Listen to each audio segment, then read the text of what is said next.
Hi there, my name is Phenexa, and today we're trying out the game called Livber Smoke and Mirrors, developed and published by NF Games, release date the 28th of October in 2025.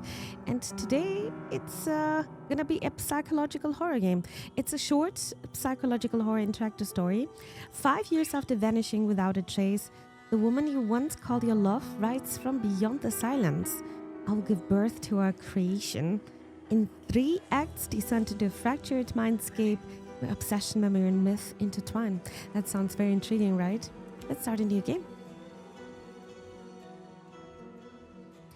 I see her in my dreams, her in that house on the edge of a cliff. Everything changed after reading their letter, the one bearing her name, our love, Lilith.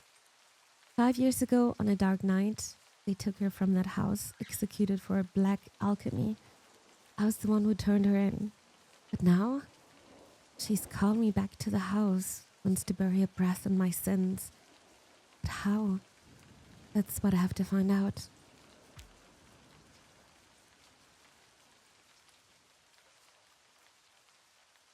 Act 1. Welcome home, my love.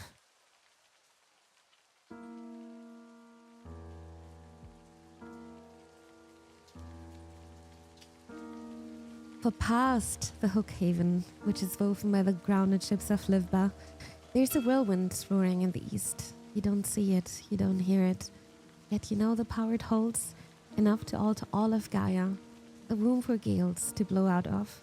But you come here, you wait standing in the heart of twilight, silently, eyes shut. 5 years later, once again you stand at the door to this house, a letter clutched in your hand. What am I waiting for? Did I even have another choice? Okay, so when you're hovering over these words, you can see the description.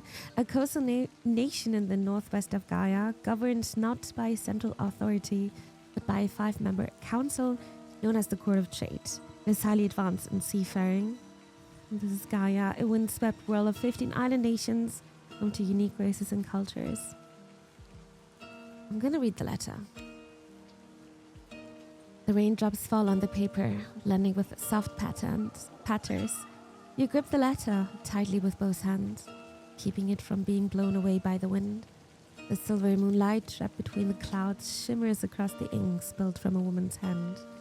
You read the lines again, and again, and again.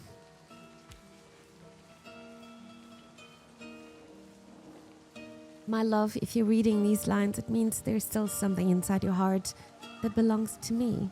As I've always told you, death is far too ordinary a thing to keep us apart. I will give birth to a creation in our home, beneath the place we once shared. You must be with me, inside me, because a creation cannot be left undone. Turn back, pass through the dark, complete us. We were always meant to be one, and we will still can be, my love. As long as you have the courage, as long as you do not fear, I'm waiting for you in the never all, Lilith. Could this really be me? Or could this really be true, Lilith? Is she truly alive? I need to put an end to this nonsense. Lilith is dead.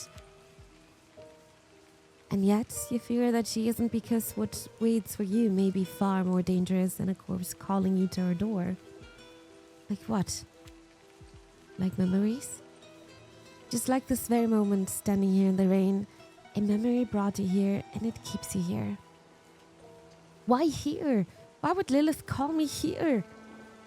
It was meant to be. I had to come over here.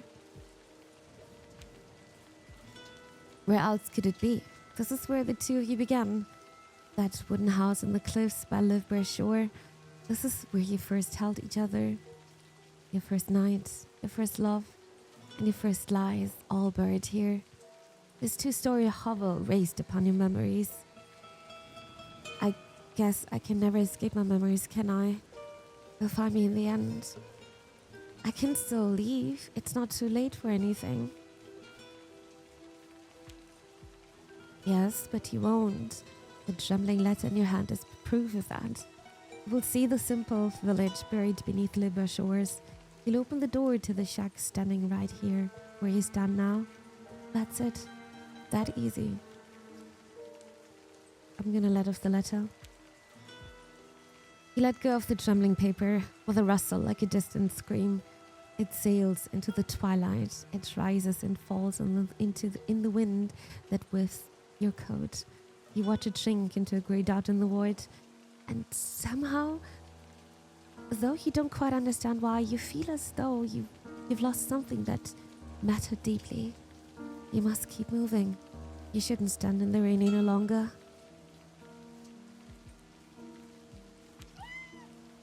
I'm gonna open the door. There's a cat. Yell. Just as your hand reaches the door, you hear Yell's voice from beyond the threshold. The winged spectre Cootie, who never truly leaves you and never truly belonged to you. Her white fur glows as if soaked in light, not rain. She spreads her wings and leaps swiftly towards you. Landing at your feet, she shakes the droplets from her coat. Then she sits back on her hind legs, head tilted, amber eyes watching you with curiosity. Spectre, born from the third clash between light and dark within the cosmic Never-All, these tainted life forms range from feral beasts to those capable of forming pacts with humans and living in guilds among their own kind. And Kuti, a domesticated bacterium believed to hail from the Sky Nation due to its non-functional wings. Do you know what's waiting for me in there, my friend? Or lean down to pet Yell? See you approved, you pet the Yell. Yes, to see you approved that. Yell gently brushes her head against your feet. Then she stops before the door. She looks up at it. With a soft stroke, she traces the door frame with her paw. Then she turns her amber eyes to you. Well then, take a deep breath and reach for the door. Hope you'll still be here when I return, my friend. The wind falls silent for a moment. You hear the waves of the sea easing in the distance. Far, far away, the flash of a lightning strike blinds you, but its thunder never reaches your ears. The raindrops hang weightless in mid-air. Yell glances at you one last time and spreads her wings. Then leaps into the shadows between the rocks. Her fate embraces you. Let's open the door.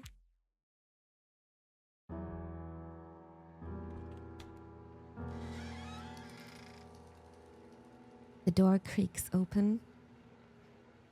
But even you don't know what it is you hope to see, do you? Your guilt has chased you all the way here, and at last your sins have caught you. I'm ready to face my past. No, you wish you were. As you crack the door open, they are brushing against their faces, stale and musty. The sweetness of tallest flowers mixes with the scent of something burned. A white-colored plant resembling the forget-me-not flower. It pulls you back to that festival day, to the moment you first met Lilith. And then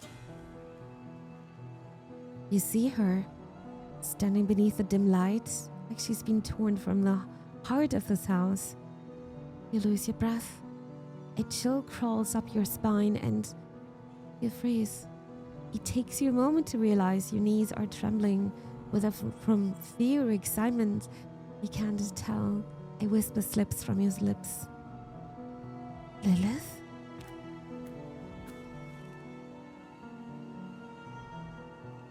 Lilith? He doesn't see you, bent slightly over the table, trying to light a candle just as you remember her. Lilith. The ghost of your past. The greatest lie and sin. Is this really Lilith?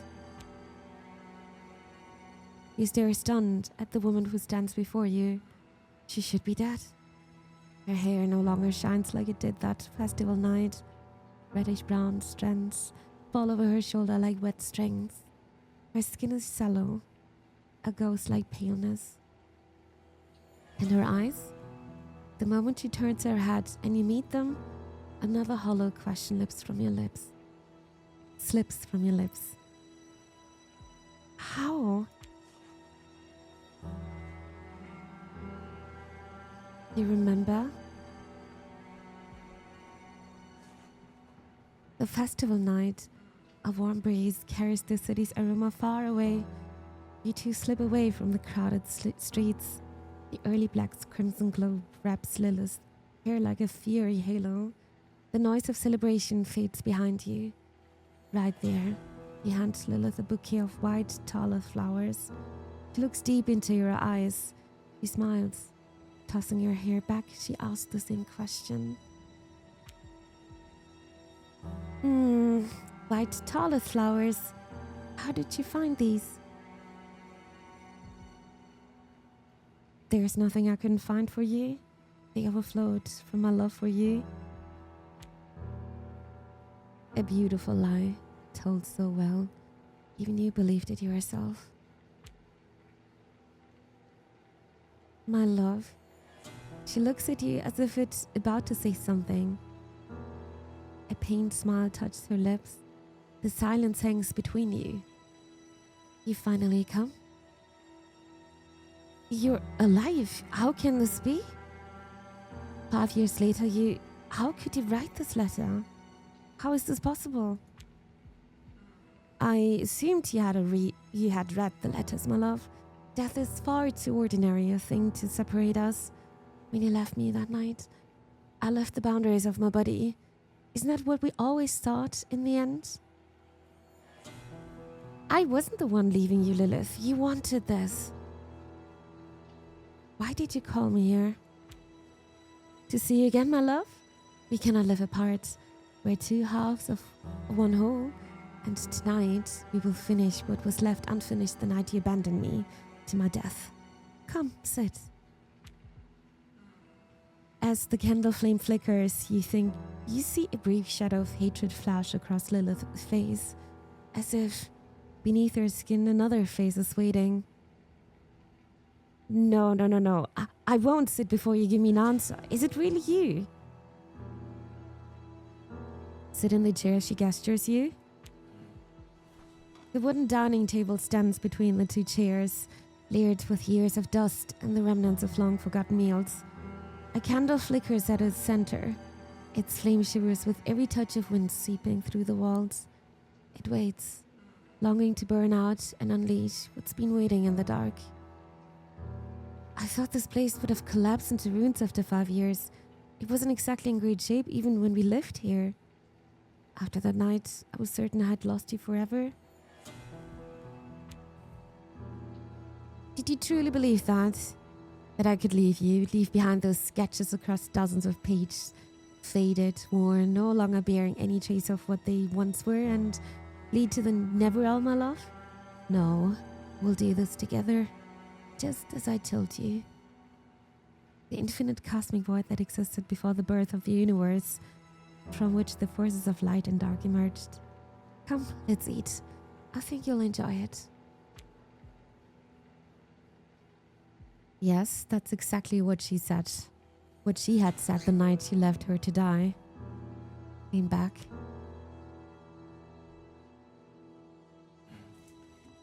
I really put in work to make tonight perfect. I wanted certain things to be flawless for a reunion.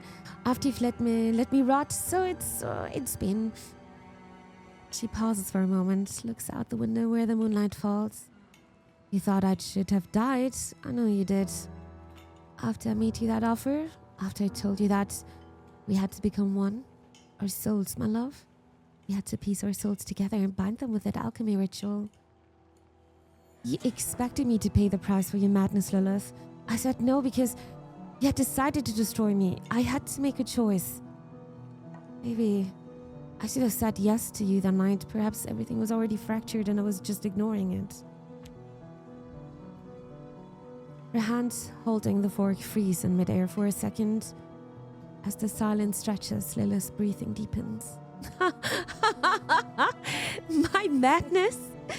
I offered you love, only love, a love so deep that even death couldn't end it. But you were afraid. Afraid to be with me beyond never all. You betrayed me. Did you think I would know? When I told you about the black alchemy ritual, when I spoke of piecing our souls together to crown our love, you saw my blood, heard my screams, you saw me vanish into the dark of the waters. You turned the face towards you and it darkens with hatred, with rage, with something darker and with something even I cannot name. Your skin ripples as if 100 tiny things move beneath it. You can't tell if it's real or just the candle's flickering light playing tricks on you. Then, just as quickly as it came, the moment passes. Lilith slowly leans back. No, you didn't even know what you wanted. Love means something different to you. You don't love me, you want to own me. Oh, it breaks my heart that you'd believe it could be that simple, my love. You don't understand. I never wanted to own you. Never did I. The wooden walls of the house groan under the assault of the rain, driven harder by the wind. The sea crashes against the cliffs, then pulls back into itself with a hiss of white foam. Darkness spreads ever outward beyond the horizon. For a fleeting moment, you wish you were out here, on the deck of a ship bound for somewhere you cannot see. Too little, too late. Your madness will break both of us, Lilith. It already has, my love. Just like those paintings I love so much. It's not my madness. Oh, no. It's your cowardice. Nothing more than a diseased reflection of faded memories in your mind. Like this place. Like me. Like you. Go on, eat. Porf meat. A sacred animal in Cardia, known to live in herds. They have long manes and specialized pincers used for communication. Strongly driven by sense of belonging, they bond only with certain humans. When threatened, they can secrete a toxic chemical. I cooked it just the way you like.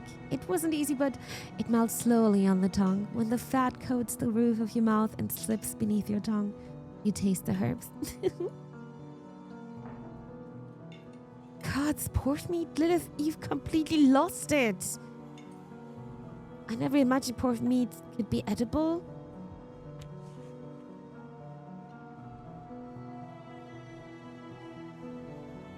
I see. Oh my god, this is so creepy. After the festival where we first met, and that first night when you told me you loved me, you saw a pork, remember? It was magnificent. Its mane was long and beautiful. You remember, don't you, my love? Afterwards, we went to get something to eat. I couldn't stop thinking about it. You were mesmerized by that creature. You kept going on about how beautiful it was, how bright its mane shone, how proud it stood. Did you really think I could tolerate that, my love? The first night we met, we didn't eat anything, Lilith. I think I remember maybe not what we ate, but feeling happy. Perhaps that's why everything afterward hurt so much. No! She slams her hands on the table, leaning forward. Her face contorts with rage. Her eyes wide and unblinking bore into you, burning with intensity. No. That's exactly what we ate. You told me how much you love me, how we'd never be apart. Do you remember what else you said? I said it didn't matter what you came from, that you came from a different class. I told you I would never leave you, no matter what. That's what you said, isn't it? I remember how your mother looked at me the first time we met, like I was a disgusting insect. Or worse, a bacter. If I wasn't born a noble in Cardia, I was nothing to her, and you didn't stand by me. Lilith doesn't take her eyes off you. The motion she makes to cut the pork meat with her fork shakes her entire body. Her head tilts slightly, the candlelight slipping through her crimson hair. Silky strands swing gently back and forth. Your gaze shifts downwards. You realize she's not slicing the meat on her plate, but pressing the blade into her own forefinger with all her strength. blood mixing with the meat below. Lilith, what are you doing? Oh, what? My love, it's so sweet of you to worry about me. It was just a moment of distraction, that's all. When you're here, everything else disappears. All my worries, my fears, my pain. This is the price of loving you. She quickly wraps her thumb in a scrap of parchment that had fallen to the floor. For a moment, she stares at the porcelain plate, watching blood pool over the meat. Then she steps her fork into the meat and lifts it to her mouth. Her eyes close as she chews, as if savoring something profound. Did you cut yourself too deeply? Would you be so careless, Lilith? Are you okay? Her vacant eyes blink, then find yours. What did you say? Oh, I'm fine. It just... I never told you how my mother died, did I? She was addicted to doping. An alchemical substance that induces happiness but carries a high risk of addiction. Sounds like dopamine a bit. Some said she was obsessed, but I never wanted to believe that. I must have been 7 when she had her final episode. A stash with all empty, so she thought she could drink what remained in her own blood. When they found her, she'd drowned her herself. Tragic. Though I used to think it was funny, but now I understand why she did it. Wait a second, you thought it was funny that your mother drowned in her own blood? Why are you telling me this? Because some obsessions are meant to consume you. They have to go deep. They have to become a part of you, who you are. Like you, like me. Or like you becoming part of me. You understand, don't you, my love? You must be inside me. Neither of us is complete until we're one. Shells within shells, voids. The candle flickers. Rain lashes against the windows. You listen until the soft patter of every drop echoes in your ears. Lilith's breath mingles with yours slowly. She circles around you and slips into the darkness. The woman watches you, unblinking. She waits, impatient for you to eat. I can't put up with this madness any longer. I'm not gonna eat that.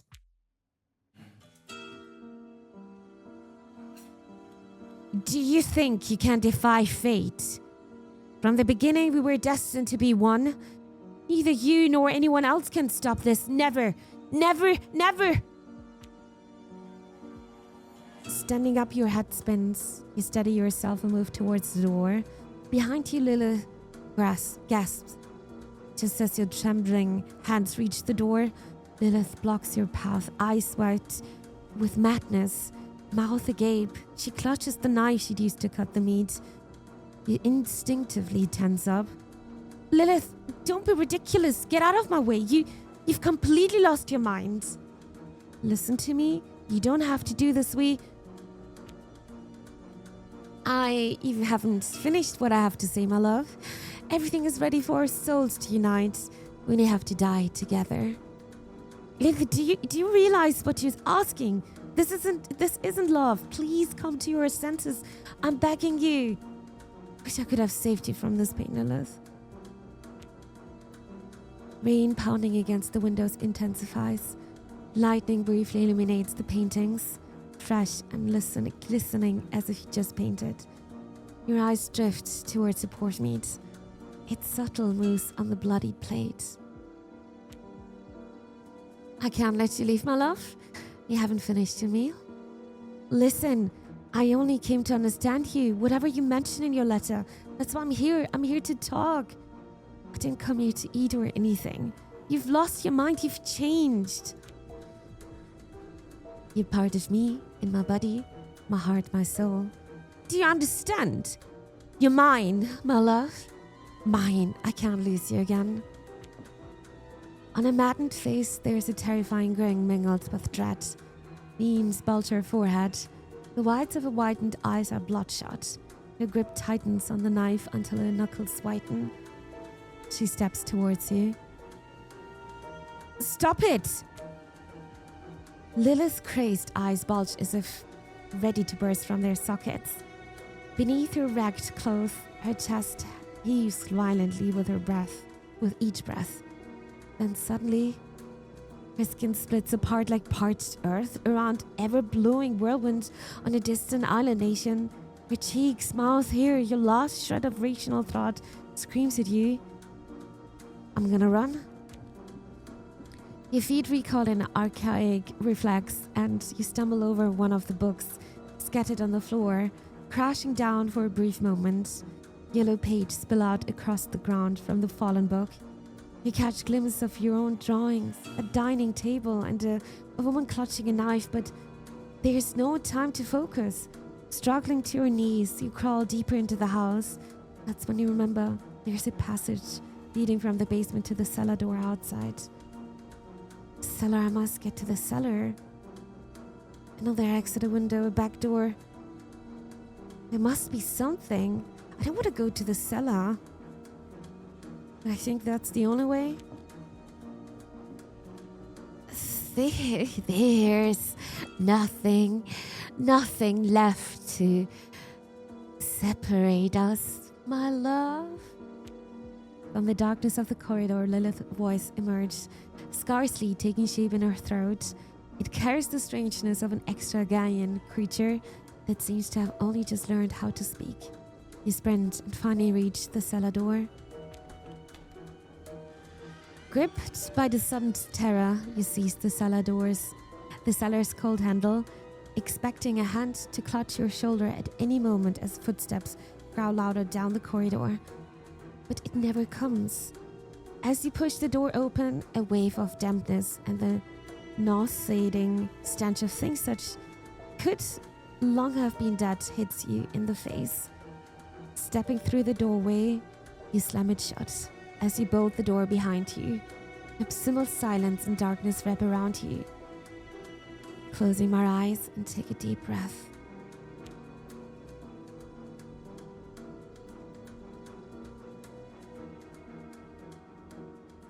Odi et intellego, fare et faciam, potasse requiris, necius et fieri, sentiet beatus sum. So these were the first minutes of Livber, Smoke and Mirrors. The first act even. If you're roughly translating the Latin sentences, that's like she's playing with us. She's playing with us, she knows what's happening, and it's making her happy with the things happening around us. Very mysterious, this Lilith girl. And also showing you quite well how a toxic relationship might end up somehow. Yeah. Definitely psychological horror game for sure. Very intriguing. Reminds me a bit of Disco Elysium, but way, way darker. And very mysterious. I'm very excited to play more. I hope you enjoyed the first minutes of Livber, Smoke and Mirrors. In case you did and you would like to support me for free, you can do this by subscribing to my channel here, by leaving a comment down below, or even liking this video here. You can also follow me on Twitch at Phenexa, where I'm live streaming pretty much every day, or you can be one of my coffee beans you can see on the right side of the screen. Thank you so much to them for supporting me throughout this month with my content creation journey. I appreciate that. And also appreciate you for watching, and have a nice day.